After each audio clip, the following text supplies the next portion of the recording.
So, good day, all.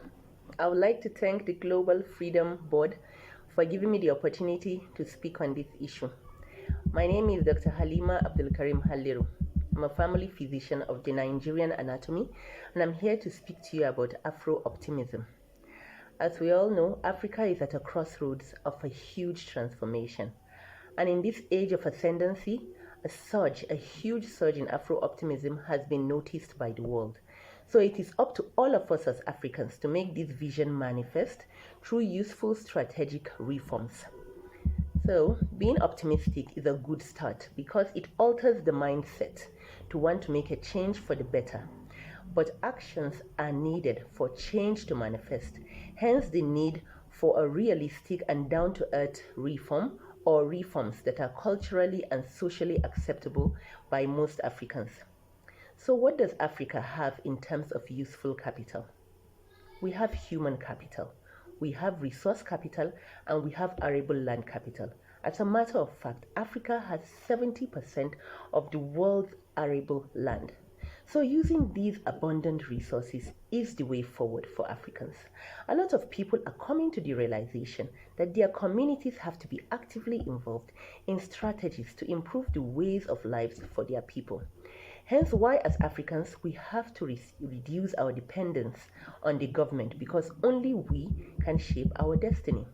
It's a known fact that Africa has the fastest growing population and Africa's youths are hungrier to know more about their history.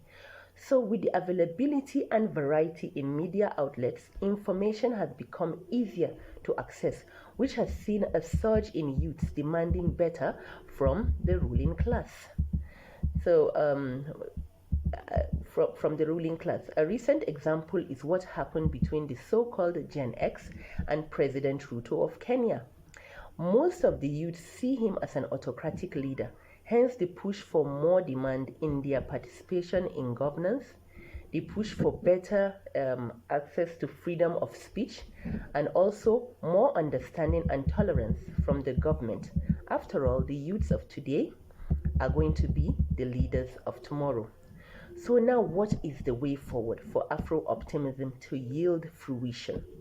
The way forward lies in all of us. We have to help the youths hone their several capabilities by being good examples ourselves. We have to go back to the analogies that I spoke to in a previous lecture, which included inculcating discipline in all we do, being patriotic, fighting for justice, and portraying excellence in everything that we do. Another pointer is we need to look into the curriculum of education in all of our African countries because that form of curriculum is outdated. The curriculum we are still using was better suited for the industrial revolution of past. Now we are in the digital age where skills are sought after more than degrees. So syllabuses have to be geared towards creating entrepreneurs, not civil servants. Such moves have been seen in Ghana by educationists such as Patrick Aouwa and recently in Nigeria where the federal government have now introduced vocational studies in schools. This move will create more job opportunities in the private sector which will help address the unemployment issues plaguing the continent.